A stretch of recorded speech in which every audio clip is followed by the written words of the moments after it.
ಲೋಕಸಭಾ ಚುನಾವಣೆಗೂ ಮುನ್ನವೇ ಕಾಂಗ್ರೆಸ್ ಜೆಡಿಎಸ್ ದೋಸ್ತಿ ಸರ್ಕಾರದಲ್ಲಿ ಸೀಟು ಹಂಚಿಕೆ ವಿಚಾರಕ್ಕೆ ಸಂಬಂಧಪಟ್ಟ ಹಾಗೆ ಕಗ್ಗಂಟು ಶುರುವಾಗಿದೆ, ಬಿಕ್ಕಟ್ಟು ಶುರುವಾಗಿದೆ ಅನ್ನೋ ಮಾತುಗಳು ಕೇಳಿ ಬರ್ತಾ ಇದ್ವು. ಇಲ್ರಿ ಹಾಗೆಲ್ಲ ಏನಿಲ್ಲ, ಇವೆಲ್ಲವನ್ನು ಕೂಡ ನಿಭಾಯಿಸಿಕೊಂಡು ಹೋಗೋ ಶಕ್ತಿ ಸಾಮರ್ಥ್ಯ ನಮ್ಮಲ್ಲಿದೆ ಅನ್ನೋ ಮಾತುಗಳು ವ್ಯಕ್ತವಾದರೂ ಕೂಡ ತೆರೆಮರೆಯಲ್ಲಿ ಈ ಫೈಟು ಎಲ್ಲವೂ ಕೂಡ ನಡೀತಾ ಇದೆ. ಎಸ್, ಸದ್ಯದ ಈ ಕಾಂಗ್ರೆಸ್ ಜೆಡಿಎಸ್ ಬಿಜೆಪಿ ಯಾವ ರೀತಿಯಾದಂಥ ಲೆಕ್ಕಾಚಾರಗಳನ್ನು ಹೆಣಿತಾ ಇದೆ ಅನ್ನೋದ್ರ ಬಗ್ಗೆ ಒಂದಿಷ್ಟು ಡೀಟೇಲ್ಸ್ ಇದೆ. ಆ ಡೀಟೇಲ್ಸ್ ನೋಡ್ಕೊಂಡ್ಬರೋಣ. ತದನಂತರ ಟಾಪ್ ಸ್ಟೋರಿಯಲ್ಲಿ ಭಾಗಿಯಾಗಿರುವಂತಹ ಗಣ್ಯರ ಜೊತೆ ಚರ್ಚೆ ಮಾಡೋಣ. ಹವಲುಕ್.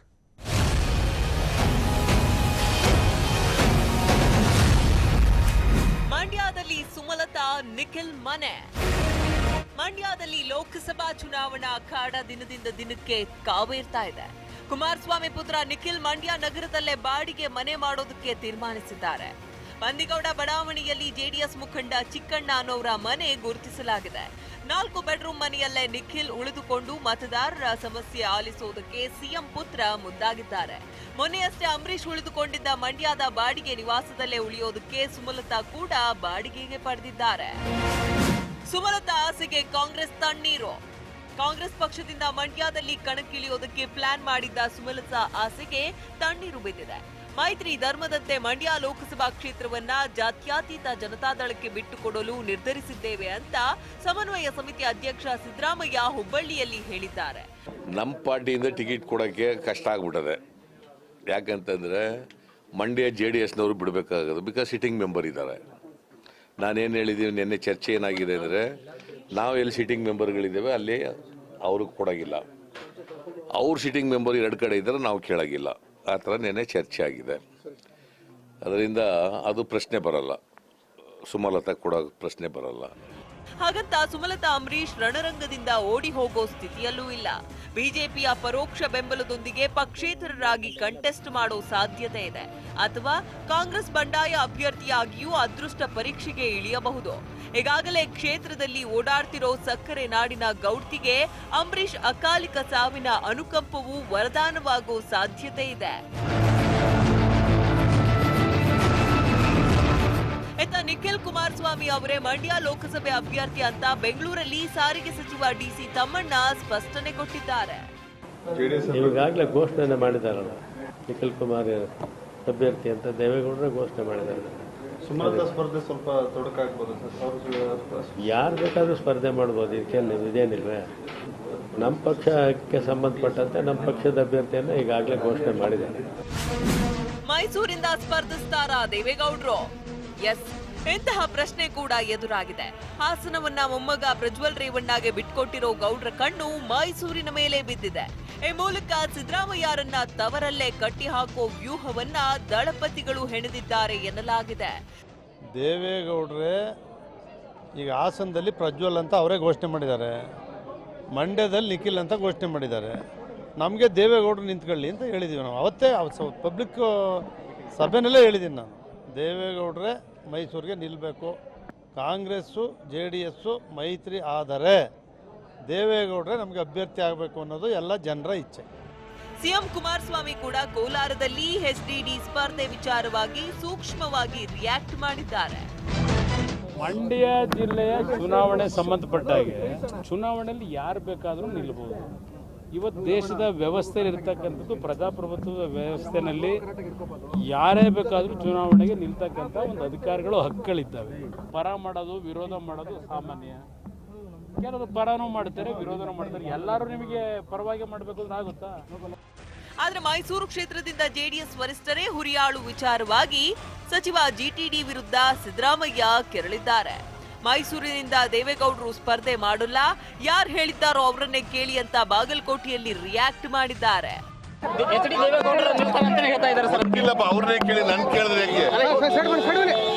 ಈ ಮಧ್ಯೆ JDS ಕುಟುಂಬ ರಾಜಕೀಯ ಬಗ್ಗೆ ಮೈಸೂರು ಸಂಸದ ಪ್ರತಾಪ್ ಸಿಂಹ ವಾಗ್ದಾಳಿ ನಡೆಸಿದ್ದಾರೆ.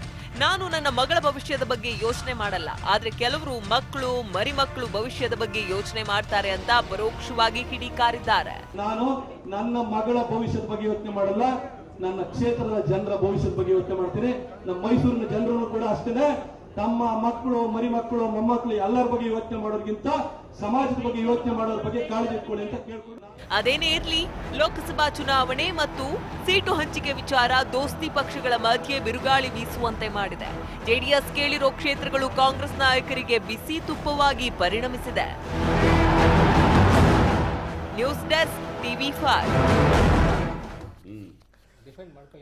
ಓಕೆ, ಮುಂಬರುವ ಲೋಕಸಭಾ ಚುನಾವಣಾ ದೃಷ್ಟಿಯಿಂದ ಈಗಾಗಲೇ ತಾಲೀಮ್ ಶುರುವಾಗಿದೆ. ಕುಸ್ತಿಗೆ ಯಾರ್ಯಾರು ಯಾವ ಅಖಾಡ ರೆಡಿ ಆಗಿದೆ, ಆದರೆ ಯಾವ ರೀತಿ ಸಿದ್ಧಗೊಳ್ತಿದ್ದಾರೆ ಅನ್ನೋದು ಈಗ ಪ್ರಶ್ನೆ ಆಗಿದೆ. ಇವತ್ತಿನ ಟಾಪ್ ಸ್ಟೋರಿಯಲ್ಲಿ ಭಾಗಿಯಾಗ್ತಾ ಇದ್ದಾರೆ ಕಾಂಗ್ರೆಸ್ನ ವಕ್ತಾರರಾದಂಥ ಮಾಜಿ ಶಾಸಕರು ಶ್ರೀ ಬೇಳೂರು ಗೋಪಾಲಕೃಷ್ಣ ನಮ್ಮ ಜೊತೆಗಿದ್ದಾರೆ. ಇನ್ನು JDSನ ವಕ್ತಾರರಾಗಿರುವಂಥ ಶ್ರೀ ನಾಗೇಂದ್ರ ಪ್ರಸಾದ್ ಅವರು ನಮ್ಮ ಜೊತೆಗಿದ್ದಾರೆ. ಇನ್ನು ರಾಜಕೀಯ ವಿಶ್ಲೇಷಕರು ಶ್ರೀ ರಾಮಕೃಷ್ಣ ಉಪಾಧ್ಯಾಯ ಅವರು ಕೂಡ ನಮ್ಮ ಜೊತೆ ಇವತ್ತು ಭಾಗಿಯಾಗ್ತಾ ಇದ್ದಾರೆ. ನಮಸ್ಕಾರ ಎಲ್ಲರಿಗೂ ಕೂಡ, ವೆಲ್ಕಮ್ ಟು ದಿ ಶೋ.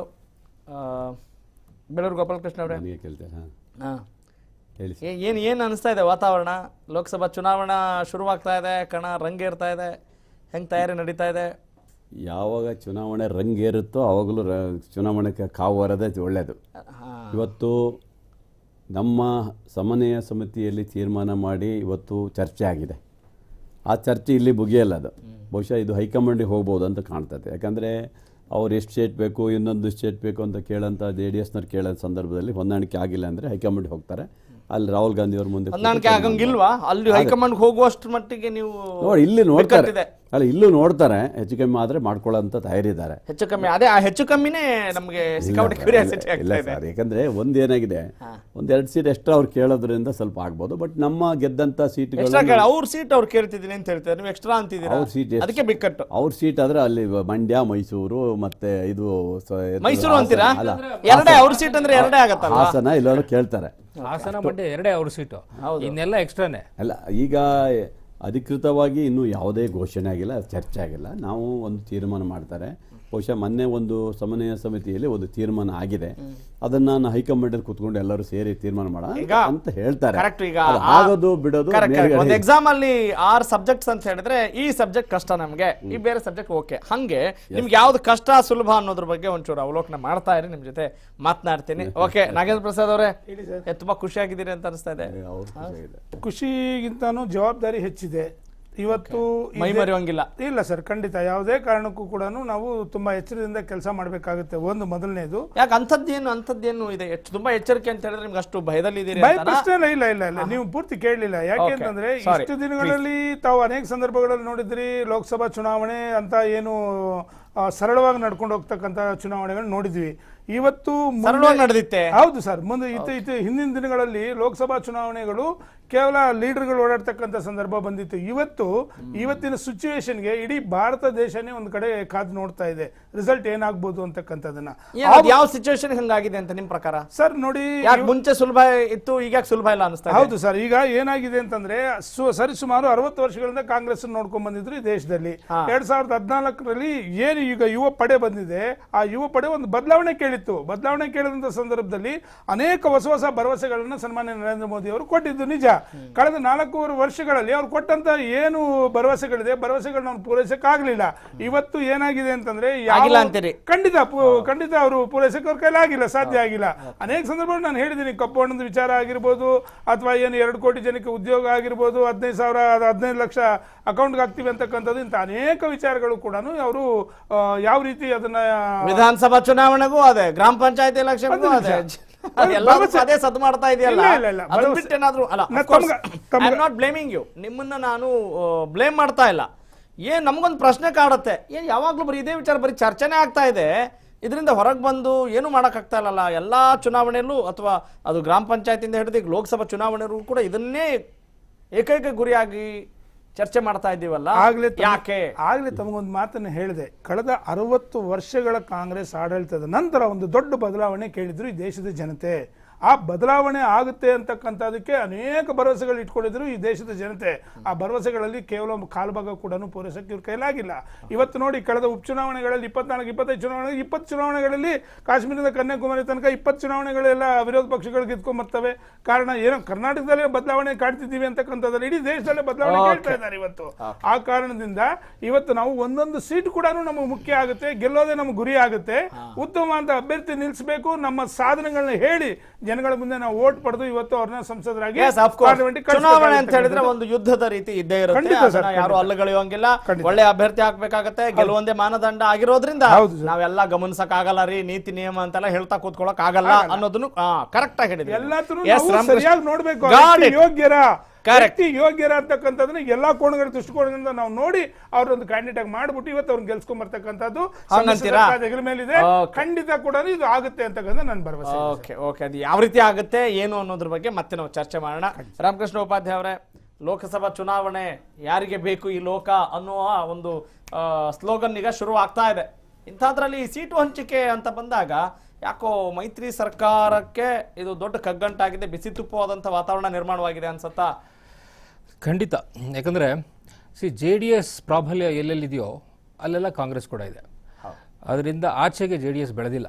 ಕಳೆದ ಕೆಲವು ವರ್ಷಗಳಿಂದ ಸುಮಾರು 20 ವರ್ಷದಿಂದ ಏನು ಜೆ ಡಿ ಎಸ್ ಒಂದು ಹೊಸ ಪಕ್ಷವಾಗಿ ಬಂತು, ಹೊರಬಂದಿದ್ದು ಕೂಡ ಅದು ಕೇವಲ ಸೌತ್ ಕರ್ನಾಟಕದಲ್ಲಿ ಮಾತ್ರ ಸ್ಥೀಮಿತವಾಗಿದೆ. ಮತ್ತು ಅದು ತಾನು ಕಾಂಗ್ರೆಸ್ಗಿಂತ ಹೆಚ್ಚಾಗಿ ಬರಬೇಕು, ಒಂದು ರೀಜನಲ್ ಪಾರ್ಟಿಯಾಗಿ ಬೆಳಿಬೇಕು ಅಂತ ಹೇಳಿ ಅದು ಮುಂದಕ್ಕೆ ಹೋಗ್ತು. ಒಂದು ಘಟ್ಟದಲ್ಲಿ ಅದಕ್ಕೊಂದು ಸಾಧ್ಯತೆ ಇತ್ತು. ಅದು ಜೆ ಡಿ ಎಸ್ ಜನತಾದಳ ಒಡೆದಾಗ ಕೆಲವೊಂದು ಒಳ್ಳೆ ಪ್ರಮುಖವಾದಂಥ ಲೀಡರ್ಗಳು ಇದ್ದರು. ಅದರಲ್ಲಿ ಸಿದ್ದರಾಮಯ್ಯನವರಿದ್ದರು, ಮಹದೇವಪ್ಪ ಇದ್ದರು, ಮಹದೇವ್ ಪ್ರಸಾದ್ ಇದ್ದರು, MC ನಾಣೆ, ಇಂಥ ಎಲ್ಲ ಲೀಡರ್ಸು ಇದ್ದರು. ಆದರೆ ಕ್ರಮೇಣ ಏನಾಯಿತು, ಅದು ಕೇವಲ ಇದೊಂದು ಕುಟುಂಬ ರಾಜಕಾರಣ, ಇದೊಂದು ಕುಟುಂಬಕ್ಕೆ ಸೀಮಿತವಾದಂಥ ಪಕ್ಷ ಅನ್ನುವಂಥ ಒಂದು ಲೇಬಲ್ ಕಟ್ಕೊಂತು. ಆ ಲೇಬಲ್ ಸುಮ್ಮನೆ ಬರಲಿಲ್ಲ. ಯಾಕಂದರೆ ಅವರು ತಮ್ಮ ಕುಟುಂಬವನ್ನೇ ಮುಂದಿಟ್ಕೊಂಡು ಹೋದ್ರಿಂದ ಆ ರೀತಿ ಬಂದು ಎಲ್ಲ ಪ್ರಮುಖವಾದಂಥ ಲೀಡರ್ಸ್ ಎಲ್ಲ ಆ ಪಕ್ಷವನ್ನು ಬಿಟ್ಕೊಂಡು ಬಂದು ಅವರು ಹೇಳ್ತಿದ್ದಾರೆ ತಪ್ಪೇನ್ರಿ ಇದೆ, ನಮ್ಮ ಮನೇಲಿ ನಾವು ನಿಲ್ಲಿಸ್ತಾ ಇದೀವಿ ನಮ್ಮ ಅಭ್ಯರ್ಥಿಗಳನ್ನ ಅಂತಾರೆ. ಯಾರು ಬೇಕಾದ್ರೂ ಸ್ವತಂತ್ರವಾಗಿ ನಿಲ್ಬಹುದು ಅಂತಾರೆ. ನಿಂತ್ಕೊಳ್ಳೋದಾದ್ರೆ ಇದು ರಾಜಕೀಯ ಆಗೋದಿಲ್ಲ. ಇದು ಪ್ರಜಾಪ್ರಭುತ್ವದಲ್ಲಿ ಒಂದು ಪಕ್ಷ ಅಂತ ಕಟ್ಟಿದ ಮೇಲೆ ಪಕ್ಷದಲ್ಲಿ ಬೇರೆ ಬೇರೆ ಲೀಡರ್ಸ್ ಇರ್ತಾರೆ, ಬೇರೆ ಬೇರೆಯವರಿಗೂ ಅವಕಾಶ ಕೊಡಬೇಕಾಗತ್ತೆ. ನೀವು ಬರೀ ಫ್ಯಾಮಿಲಿ ಇದು ಮಾಡೋದಾದ್ರೆ ನೀವು ಯಾವ್ದಕ್ಕಾಗಿ ಹೇಳ್ತಾ ಇದಿರ್ತಾವು ಅಲ್ಲ. ನೋಡಿ, ಹಿಂದೆ ಇದಕ್ಕೆ ಕುಟುಂಬ ರಾಜಕಾರಣ ಎಲ್ಲಾ ಕಡೆ ಇದೆ. ಕುಟುಂಬ ರಾಜಕಾರಣ ಎಲ್ಲ ಕಡೆ ಇದೆ. ಇದು ಇನ್ನೊಂದು ಲೆವೆಲ್ಗೆ ಹೋಗ್ತಾ ಇದೆ. ಮೊದಲು ಜೆ ಡಿ ಎಸ್ಗೆ ಅಪ್ಪ ಮಕ್ಕಳ ಪಕ್ಷ ಅಂತ ಇದ್ರು. ಈಗ ಅಪ್ಪ ಮಕ್ಕಳು ಮೊಮ್ಮಕ್ಕಳ ಪಕ್ಷ ಆಗ್ಬಿಟ್ಟಿದೆ. AMM ಮೊದಲು AM ಇತ್ತು, ಅಪ್ಪ ಮಕ್ಕಳ ಪಕ್ಷ. ಈಗ ಅಪ್ಪ ಮಕ್ಕಳು ಮೊಮ್ಮಕ್ಕಳು, ಮರಿ ಮಕ್ಕಳಿಗೆ ಅವಕಾಶ ಇಲ್ಲ. ಯಾಕಂದ್ರೆ 25 ವರ್ಷ ಆಗಿಲ್ಲ, ಕಂಟೆಸ್ಟ್ ಮಾಡಲ್ಲ.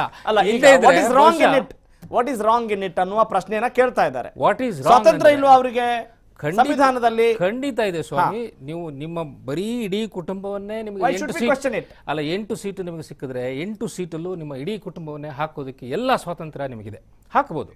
ಆದರೆ ಜನ ತೀರ್ಮಾನ ಮಾಡ್ತಾರೆ. ಜನ ಯಾರನ್ನು ಎಲೆಕ್ಟ್ ಮಾಡಬೇಕು, ಯಾರನ್ನು ಮಾಡಬಾರ್ದು ನಾನು ತೀರ್ಮಾನ ಮಾಡ್ತಾರೆ. ಬಹುಶಃ ಇದೊಂದು ಜೆ ಡಿ ಎಸ್ಗೆ ಸಂದಿಗ್ಧವಾದಂಥ ಸ್ಥಿತಿ. ಈಗ ಯಾಕೆ ಇದೇ ರೀತಿ ಕ್ರಿಯೇಟ್ ಆಗಿದೆ ಅಂದರೆ, ದೇವೇಗೌಡರಿಗೆ ಗೊತ್ತು ಇಂಥ ಒಂದು ಪ್ರಶಸ್ತವಾದಂಥ ಒಂದು ಸಂದರ್ಭ ಇನ್ನು ಮುಂದೆ ಬರಲಿಕ್ಕಿಲ್ಲ ಅಂಥೇಳಿ. ನೋಡಿ, ಮೊದಲೆಲ್ಲ ಅವರು ಕಾಂಗ್ರೆಸ್ಸನ್ನು ಫೈಟ್ ಮಾಡಿಕೊಂಡೇ ಬರಬೇಕಾಗಿತ್ತು. ಈ ಸರ್ತಿ ಕಾಂಗ್ರೆಸ್ ಅವ್ರ ಜೊತೆಗಿದೆ. ಮತ್ತು DK ಶಿವಕುಮಾರ್ ಅಂತ ಪವರ್ಫುಲ್ ಲೀಡರು, ಅವ್ರನ್ನ ಅಪೋಸ್ ಮಾಡ್ಕೊಂಬಂದವರು. ದೇವೇಗೌಡರು ಅವ್ರ ವಿರುದ್ಧ ಸೋತಿದ್ದಾರೆ, ಕುಮಾರಸ್ವಾಮಿನೂ ಸೋತಿದ್ದಾರೆ. ಎಲ್ಲೆಲ್ಲಿ ಜೆ ಡಿ ಎಸ್ ಪ್ರಾಬಲ್ಯವಾಗಿತ್ತು ಅಲ್ಲೆಲ್ಲ DK ಶಿವಕುಮಾರ್ ಅವ್ರನ್ನ ಎದುರಿಸ್ಕೊಂಡ್ಬಂದಿದ್ರು. ಆದರೆ ಇವತ್ತು DK ಶಿವಕುಮಾರ್ ಕೂಡ ಅವರ ಬಗಲಲ್ಲಿದ್ದಾರೆ. ಅವರ ಬಗಲಲ್ಲಿದ್ದು ಅವರ ಬಗಲ್ಗೆ ದೋಸ್ತ್ ಆಗ್ತಾರೋ ಅಥವಾ ಬಗಲ್ಗೆ ದುಶ್ಮನ್ ಆಗ್ತಾರೋ ಗೊತ್ತಿಲ್ಲ. ಅದನ್ನ ಎಲೆಕ್ಷನ್ನಲ್ಲಿ ನಾವು ನೋಡಬೇಕಾಗುತ್ತೆ. ಅಂತ ಅನುಮಾನಗಳು ರಾಜಕಾರಣದಲ್ಲಿ ಖಂಡಿತ ಇದೆ. ಓಕೆ, ತುಂಬಾ ವಿಸ್ತೃತವಾಗಿ ಖಂಡಿತವಾಗ್ಲೂ ಮುಂದಿನ ಹಂತದಲ್ಲಿ ಚರ್ಚೆ ಮಾಡೋಣ. Thanks for your first reactions. Okay, ಇನ್ನು ಮೈಸೂರಿನಿಂದ ಬಿಜೆಪಿ ವಕ್ತಾರರಾಗಿ ಗೋ ಮಧುಸೂದನ್ ಅವರು ನಮ್ಮ ಜೊತೆಗಿದ್ದಾರೆ, ಮಾಜಿ ವಿಧಾನ ಪರಿಷತ್ ಸದಸ್ಯರು. ನಮಸ್ಕಾರ, ವೆಲ್ಕಮ್ ಟು ದಿ ಶೋ ಗೋ ಮಧುಸೂದನ್ ಅವರೇ. ನಮಸ್ಕಾರ ಸಂಜಯ ಸೂರ್ಯ ಅವ್ರಿಗೆ. ನಮಸ್ತೆ. ಮಾತಾಡ್ತೀನಿ ನಿಮ್ಮ ಜೊತೆಗೆ. Thanks for joining me. Okay ವೀಕ್ಷಕರೇ, ಟಾಪ್ ಸ್ಟೋರಿ ಮಹಾ ಸಂಗ್ರಾಮ. ನಿಜಕ್ಕೂ ಸಂಗ್ರಾಮದ ಅವಶ್ಯಕತೆ ಇದೆಯಾ? ಯಾವ ವಿಚಾರಕ್ಕೆ ಸಂಗ್ರಾಮ ಆಗಬೇಕಾಗಿದೆ? ಅಭ್ಯರ್ಥಿಗಳಿಗೆ ನನಗೆ ಸೀಟ್ ಕೊಡಿ ಅನ್ನೋದ್ರ ಬಗ್ಗೆ ಅಲ್ಲಿ ಸಂಗ್ರಾಮ ಆಗಬೇಕಾಗಿದೆಯಾ? ಇವರು ಅಂಥ ಅಭಿವೃದ್ಧಿ ಕೆಲಸಗಳು ನಾವು ಮಾಡಿಲ್ಲ, ಜನರ ಸೇವೆ ಮಾಡಿಲ್ಲ, ನಾವು ದೇಶದ ಒಂದು ಹಿತದೃಷ್ಟಿಯಿಂದ ನಾವು ಸಂಗ್ರಾಮ ಮಾಡಬೇಕಾಗಿದೆಯಾ? ತುಂಬ ದೊಡ್ಡ ಕ್ವಶನ್ ಅಂತ ಅನ್ಸುತ್ತಾ, ಅಥವಾ ಇದು ಸದ್ಯ ವಾಸ್ತವಕ್ಕೂ ಈ ಪ್ರಶ್ನೆಗಳಿಗೆ ಏನಾದ್ರು ಸಂಬಂಧ ಇಲ್ಲ ಅಂತ ಅನ್ಸುತ್ತಾ? ಅದನ್ನು ಕೂಡ ಚರ್ಚೆ ಮಾಡೋಣ. ಅದಕ್ಕಿಂತ ಮುಂಚೆ ಚಿಕ್ಕದೊಂದು ವಿರಾಮ. Welcome back. ಮಹಾಭಾರತ ಮಹಾ ಸಂಗ್ರಾಮ. ಒಂದು ಒಳ್ಳೆಯ ಭಾರತವನ್ನ ಕಟ್ಟಲಿಕ್ಕೆ ಸಂಗ್ರಾಮ ನಡೆಯುತ್ತಾ? ಅಂತಹ ಒಂದು ನಿರೀಕ್ಷೆನ ನಾವು ಇಟ್ಕೊಳ್ಬೇಕಾ ಅನ್ನುವ ಪ್ರಶ್ನೆನೇ ಈಗ ಒಂಚೂರು ವಿಚಿತ್ರವಾಗಿದೆಯಾ ಅಂತ ಅನ್ನಿಸ್ಬೋದು. ಅಂತ ಒಂದು ವಾತಾವರಣಕ್ಕೆ ನಾವು ಬಂದಿದ್ದೀವಿ. ಮೈಸೂರಿನಿಂದ ಲೈವ್ ಜಾಯ್ನ್ ಆಗ್ತಾ ಇರುವಂತಹ ಗೋ ಮಧುಸೂದನ್ ಅವರ ಫಸ್ಟ್ ರಿಯಾಕ್ಷನ್ ಕೇಳೋಣ. ಲೋಕಸಭಾ ಚುನಾವಣಾ ಕಣ ರಂಗೇರ್ತಾ ಇದೆಯಾ ಇಲ್ವಾ ಅನ್ನೋದನ್ನ ಹೇಳಬೇಕು. ಮತ್ತು ಮಹಾಭಾರತ ಮಹಾ ಸಂಗ್ರಾಮ, ಯಾವುದಕ್ಕೆ ಸಂಗ್ರಾಮ ಆಗ್ತಾ ಇದೆ, ಸದ್ಯದ ವಾಸ್ತವಕ್ಕೆ ಸಂಬಂಧಪಟ್ಟಾಗೆ ಏನ್ ರಿಯಾಕ್ಷನ್ ಕೊಡ್ತೀರಿ ಗೋಮತ್ಸೂದನ್ ಅವರೇ? ಕಳೆದ 15-20 ದಿವಸಗಳಿಂದ ಪುಲ್ವಾಮಾ ಘಟನೆ ನಡೆದ ನಂತರದಲ್ಲಿ ಇಡೀ ದೇಶದಲ್ಲಿ ನಡೀತಾ ಇರುವಂಥ ಚರ್ಚೆ ಪಾಕಿಸ್ತಾನಕ್ಕೆ ಭಾರತ ಪ್ರತ್ಯುತ್ತರವನ್ನು ಸರಿಯಾಗಿ ಕೊಡಬೇಕಾ ಬೇಡವಾ ಅನ್ನೋದ್ರ ಬಗ್ಗೆ. ಆ ಪ್ರತ್ಯುತ್ತರವನ್ನು ನೀಡಿದೆ ಭಾರತ ಸರ್ಕಾರ ಅಂತನ್ನುವಂಥದ್ದು ಭಾರತ ಸರ್ಕಾರದ ಸಮರ್ಥನೆ, ಈ ದೇಶದ ವಾಯುದಳದ ಸಮರ್ಥನೆ. ಆದರೆ ಇದಕ್ಕೆ ಸಾಕ್ಷಿ ತಂದುಕೊಡಿ ಅಂತನ್ನುವಂಥದ್ದು ಕಾಂಗ್ರೆಸ್ನ ಮತ್ತು ಇನ್ನಿತರ ವಿರೋಧ ಪಕ್ಷಗಳವರ ಬೇಡಿಕೆ. ಇವತ್ತು ಎಲ್ಲೋ ಒಂದು ಕಡೆ ನಡೀತಾ ಇರುವಂಥ ಚರ್ಚೆ ಪಾಕಿಸ್ತಾನದ ಧಾಟಿಯಲ್ಲಿ ಮಾತನಾಡುವಂತಹ ವಿರೋಧ ಪಕ್ಷಗಳು ಮತ್ತು ಭಾರತದ ಗೌರವ, ಭಾರತದ ಸುರಕ್ಷೆ, ಭಾರತದ ಸ್ವಾಭಿಮಾನ, ಭಾರತದ ಸೈನಿಕರು, ಅವರ ತ್ಯಾಗ ಬಲಿದಾನ, ಇದರ ಪರವಾಗಿ ಮಾತನಾಡ್ತಾ ಇರುವಂಥ ಭಾರತೀಯ ಜನತಾ ಪಾರ್ಟಿ. ಈ ವಿಷಯಗಳು ಬಿಟ್ಟರೆ ಬೇರೆ ವಿಷಯಗಳು ಚರ್ಚೆ ಆಗ್ತಾನೆ ಇಲ್ಲ. ನೋಡಿ, ಈ ಮಹಾಗಠಬಂಧನ ಅಂತ ಹೇಳಿದ್ರಲ್ಲ, ಈ ಮಹಾಗಠಬಂಧನ ಎಲ್ಲೂ ಯಾವುದೇ ರೀತಿಯಾದಂಥ ಒಂದು ಸಾರ್ವಜನಿಕ ಸಭೆಯನ್ನು ಸಹ ಮಾಡಿಲ್ಲ. ದೀದಿಯವರ ರಕ್ಷಣೆಗೆ ಹೋಗಿ ಕಲ್ಕತ್ತಾಗೆ ಹೋಗಿ ಸೇರಿದ ನಂತರದಲ್ಲಿ ಆಮ್ ಆದ್ಮಿ ಪಾರ್ಟಿಯ ಸತ್ಯಾಗ್ರಹಕ್ಕೆ ಡೆಲ್ಲಿಗೆ ಹೋದ ನಂತರದಲ್ಲಿ ಈ ಯಾವ ಮಹಾಗಠಬಂಧನದ ನಾಯಕರು ಸಾರ್ವಜನಿಕರ ಮುಂದೆ ಹೋಗಿ ಯಾತಕ್ಕೋಸ್ಕರವಾಗಿ ಮೋದಿಗೆ ವೋಟ್ ಕೊಡೋದು ಬೇಡ, ಯಾತಕ್ಕೋಸ್ಕರವಾಗಿ ಮಹಾಗಠಬಂಧನಕ್ಕೆ ವೋಟ್ ಕೊಡಬೇಕು ಅಂತನ್ನುವಂಥ ಯಾವ ಚರ್ಚೆಯನ್ನು ಸಾರ್ವಜನಿಕರ ನಡುವೆ ಮಾತಾಡೇ ಇಲ್ಲ. ಇವರ ಜೆಂಡಾ ಏನು, ಇವರ ಅಜೆಂಡಾ ಏನು, ಏನೂ ಹೇಳ್ತಾ ಇಲ್ಲ. ಪ್ರತಿಯೊಂದು ಕಡೆಯೂ ಸಹ ಇವ್ರದ್ದು ಫಜೀತಿಯೇ. ಕರ್ನಾಟಕದಲ್ಲಿ ಏನಿದೆ ಸ್ಥಿತಿ, ಇವತ್ತು ಈಗಿನ್ನೂ ನಾನು ಸ್ವಲ್ಪ ಹೊತ್ತಿನ ಮುಂಚೆ ನೋಡ್ತಾ ಇದ್ದೆ, ಡೆಲ್ಲಿಯಲ್ಲಿ ಆಮ್ ಆದ್ಮಿ ಪಾರ್ಟಿ ಮತ್ತು ಕಾಂಗ್ರೆಸ್ ಇಬ್ರು ಸಹ ಟಾಟಾ ಬೈ ಬೈ ಹೇಳ್ಕೊಂಡಿದ್ದಾರೆ. ಉತ್ತರ ಪ್ರದೇಶದ ಸ್ಥಿತಿ ಗೊತ್ತು ನಿಮಗೆ, ಬಂಗಾಳದ ಸ್ಥಿತಿ ನಿಮಗೆ ಗೊತ್ತು, ಆಂಧ್ರ ಪ್ರದೇಶದ ಸ್ಥಿತಿ ನಿಮಗೆ ಗೊತ್ತು, ತೆಲಂಗಾಣದ ಸ್ಥಿತಿ ನಿಮಗೆ ಗೊತ್ತು. ಹಾಗಾಗಿ ಎಲ್ಲೆಲ್ಲಿ ಇವರು ಇದ್ದಾರೆ, ಮಹಾಗಠಬಂಧನ ಎಲ್ಲಿದೆ ಅನ್ನೋಂಥದ್ದು ಇವತ್ತು ಹುಡುಕಾಡುವಂಥ ಸ್ಥಿತಿ ನಿರ್ಮಾಣ ಆಗಿದೆ. ಎಲ್ಲದಕ್ಕಿಂತ ಹೆಚ್ಚಾಗಿ ಈ ದೇಶದ ಸೈನಿಕರ ಜೊತೆ ನಿಂತ್ಕೋಬೇಕಾ ಬೇಡವಾ, ಈ ದೇಶದ ಸುರಕ್ಷತೆಯ ಜೊತೆ ನಿಂತ್ಕೋಬೇಕಾ ಬೇಡವಾ? ಅರೆ ಎಷ್ಟು ಮಟ್ಟಿಗೆ ಅಂತಂತಂದ್ರೆ ಇವರ ಘಟಬಂಧನದ ಒಂದು ಪಕ್ಷ PDP ಅವರು ಜೈ ಹಿಂದ್ ಅಂತ ಹೇಳೋದಕ್ಕೆ ವಿರೋಧ ಮಾಡ್ತಾ ಇದ್ದಾರೆ. ಅದನ್ನು ಖಂಡನೆ ಮಾಡುವಷ್ಟು ಮಟ್ಟಿಗೂ ಸಹ ಇವರ ಶಕ್ತಿ ಉಪಯೋಗ ಆಗ್ತಾ ಇಲ್ಲ. ಅದರ ಖಂಡನೆ ಮಾಡಬೇಕಾ ಬೇಡವಾ? ಆ ಶಕ್ತಿ ಕರ್ನಾಟಕದಲ್ಲಿದೆ ಅಂತ ಅನ್ಸುತ್ತಾ? ಆ ಒಂದು ಶಕ್ತಿ ಕರ್ನಾಟಕದಲ್ಲಿ ಯಾವ ರೀತಿ ಪ್ರಸರಿಸಿದೆ, ಏನೂ ಗೊತ್ತಿಲ್ಲ, ಎಷ್ಟರ ಮಟ್ಟಿಗೆ ಪ್ರಭಾವ ಬೀರಿದೆ ಕರ್ನಾಟಕ. ಒಂದು ಬಹಳ ದೊಡ್ಡದಾದಂತ ಗೊಂದಲಕ್ಕೆ ವಿರೋಧ ಪಕ್ಷಗಳು ಸಿಕ್ಕಾಕೊಂಡಿದ್ದಾವೆ, ಮಾನಸಿಕ ತೊಳದಾಟದಲ್ಲಿ ಸಿಕ್ಕಾಕೊಂಡಿದ್ದಾವೆ, ಸೀಟ್ ಅಡ್ಜಸ್ಟ್ಮೆಂಟ್ ಅಲ್ಲಿ ಸಿಕ್ಕಾಕೊಂಡಿದ್ದಾರೆ. ಇದು ಒಟ್ಟಾರೆ ಈ ಮಹಾಗಠಬಂಧನದ ಪರಿಸ್ಥಿತಿ ಇರುವಂತದ್ದು. ಇನ್ನು ಕರ್ನಾಟಕಕ್ಕೆ ಬರೋ ಹಾಗಿದ್ರೆ ಮಂಡ್ಯದಲ್ಲಿ ಕಾಂಗ್ರೆಸ್ನವರ ದಿವ್ಯ ಅಸಹಾಯಕತೆ. ಅವರು ಮಂಡ್ಯದಲ್ಲಿ ಅಂಬರೀಷನ ಶ್ರೀಮತಿ ಅವರ ಪರವಾಗಿ, ಶ್ರೀಮತಿ ಸುಮಲತಾ ಅವರ ಪರವಾಗಿ ಏನಾರ ಬ್ಯಾಟಿಂಗ್ ಮಾಡಿಬಿಟ್ರೆ ಎಲ್ಲಿ ದೇವೇಗೌಡರು ಚಿಕ್ಕಬಳ್ಳಾಪುರ ಕೇಳಿಬಿಡ್ತಾರೋ, ಎಲ್ಲಿ ದೇವೇಗೌಡರು ತುಮಕೂರು ಕೇಳಿಬಿಡ್ತಾರೋ. ದೇವೇಗೌಡರ ಹತ್ರ 12 ಪಟ್ಟಿ ಇದೆ, ಎಲ್ಲಿ ಏನು ಮಾಡೋದು ಗೊತ್ತಾಗ್ತಾ ಇಲ್ಲ. ಕೊನೆಗೆ ಸೇರಿದಂಥವ್ರು ಏನೂ ತೀರ್ಮಾನ ಮಾಡೋಕ್ಕಾಗದೆ ಆ ಬಾಲ್ನ ತೆಗೆದುಕೊಂಡೋಗಿ ರಾಹುಲ್ ಗಾಂಧಿ ಅವರ ಹತ್ರ ಕೊಟ್ಟುಬಿಟ್ಟಿದ್ದಾರೆ, ಏನಾರ ಮಾಡ್ಕೊಳ್ಳಿ, ಹಣೆಬರ ನಿಂದೇನೆ ಅಂತ ಹೇಳಿ. ಇಂಥ ದಯನೀಯ ಸ್ಥಿತಿಯಲ್ಲಿ ಈ ಸರ್ಕಾರ ಇದೆ. ಇಂಥ ದಯನೀಯ ಸ್ಥಿತಿಯಲ್ಲಿ ಕರ್ನಾಟಕದಲ್ಲಿ ಈ ಮಹಾಗಠಬಂಧನ ಇದೆ. ಇದರ ಬಗ್ಗೆ ಏನಂತ ಹೇಳೋಣ? ಓಕೆ, ಅಂದ್ರೆ ಮೈತ್ರಿ ಸರ್ಕಾರ ಇದ್ದಾಗ ಇದು ಸಹಜ ಅಂತ ಭಾವಿಸಬೇಕಾ? ಅಥವಾ ಭಾರತೀಯ ಜನತಾ ಪಾರ್ಟಿ ವಿರುದ್ಧ ತೊಡೆ ತಟ್ಟಿ ನಿಂತ್ಕೋತಾರೋ, ಅಥವಾ ಪಾಕಿಸ್ತಾನದ ವಿರುದ್ಧ ತೊಡೆ ತಟ್ಟಿ ನಿಂತ್ಕೋತಾರೋ, ಅಥವಾ ನಮ್ಮ ದೇಶದ ಸೈನ್ಯದ ವಿರುದ್ಧ ತೊಡೆ ತಟ್ಟಿ ನಿಂತ್ಕೋತಾರೋ? ಒಂದ್ ನಿಮಿಷ ಗೋಮತ್ಸೂದನ್ ಅವರೇ, ಕರೆಕ್ಟು ಪ್ರಸಕ್ತ ವಿದ್ಯಮಾನಗಳು ಆ ರೀತಿ ಇದ್ದಾವೆ. ಆದ್ರೆ ಕರ್ನಾಟಕದ ಸ್ಥಿತಿ ಏನು ಅನ್ನೋದ್ರ ಬಗ್ಗೆ ಕೂಡ ನೋಡ್ಬೇಕಾಗಿದೆ. ಈಗ ದಯನೀಯ ಸ್ಥಿತಿಯಲ್ಲಿದ್ದಾರೆ ಕಾಂಗ್ರೆಸ್ನವರು ಅಂತ ಹೇಳ್ತಾ ಇದ್ದಾರೆ. ಮೈತ್ರಿ ಸರ್ಕಾರದಲ್ಲಿ ಯಾವುದೇ ಪಕ್ಷಗಳು ಭಾಗಿಯಾಗಿದ್ರು ಅದೇ ಸ್ಥಿತಿ ಆಗ್ತಿತ್ತಾ? ಅಲ್ಲಿ ಬಿಜೆಪಿ ಆಗಿದ್ರು ಕೂಡ ಇದೇ ಸ್ಥಿತಿ ಮುಂದುವರಿತಿತ್ತಾ? ಇಲ್ಲ ರೀ, ನಾನು ಅದ್ರ ಬಗ್ಗೆ ಮಾತಾಡಕ್ಕೆ ಇಷ್ಟಪಡಲ್ಲ. ಯಾಕೆಂದ್ರೆ ಭಾರತೀಯ ಜನತಾ ಪಾರ್ಟಿ ಎಲ್ಲರನ್ನೂ ಗೌರವದಿಂದ ಕಾಣುವಂತ ಪಾರ್ಟಿ. ನೀವು ಕಂಡಾಗೆ ಭಾರತೀಯ ಜನತಾ ಪಾರ್ಟಿಯ ನಮ್ಮ NDA ನಲ್ಲಿ ನಮ್ಮದೇ ಆದಂತೆ ಮೆಜಾರಿಟಿ ಇದ್ರೂ ಸಹ ನಾವು ಯಾವತ್ತೂ ಯಾರನ್ನೂ ನಿಕೃಷ್ಟವಾಗಿ ಕಂಡಿಲ್ಲ. ಈಗ ನೀವು ಸುಮಲತಾ ಅವರ ಹೆಸರನ್ನ ಪ್ರಸ್ತಾಪ ಮಾಡಿದ್ರಿ, ಹೀಗಾಗಿ ಈಗ ಮಂಡ್ಯದಲ್ಲಿ ಬಿಜೆಪಿಗೆ ಗೌರವ ಸಿಗುತ್ತಾ? ಅಲ್ಲ, ಕರೆಕ್ಟ್. ಈಗ ಭಾರತೀಯ ಜನತಾ ಪಕ್ಷ ಎಲ್ಲರೂ ಕೂಡ ಗೌರವದಿಂದ ಕಾಣ್ತಾ ಇದೆ, ಆದ್ರೆ ಬಿಜೆಪಿಗೆ ಆ ಗೌರವ ಎಷ್ಟರ ಮಟ್ಟಿಗೆ ಸಿಗುತ್ತೆ ರಾಜ್ಯದಲ್ಲಿ?